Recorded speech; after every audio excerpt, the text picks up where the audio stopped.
का बेस दो चीज़ें रहीं। पहला था करंट अफेयर्स।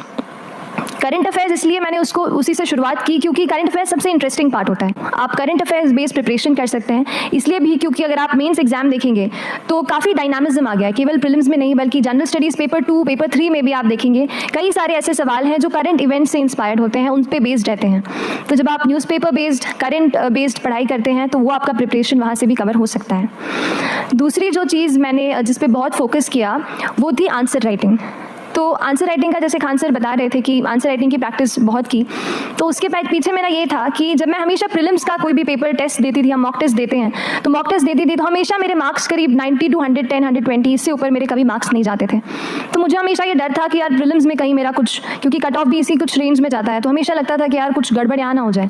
लेकिन जब मैंने आंसर राइटिंग की और मेन्स एग्जाम के बारे में जाना, तब मुझे लगा कि आंसर राइटिंग एक ऐसी चीज़ है, मेन्स एक ऐसा फेज़ है सिविल सर्विस एग्जाम का जहाँ पे आप अच्छे से तैयारी कर सकते हैं। And if you have written the answers, if you know कि you have covered the points well, if you have included उसमें कुछ आपने facts, international reports, government schemes, आपने कुछ ऐसे उसमें solve भी डाला है, तो जो result आएगा वो satisfactory ही आएगा।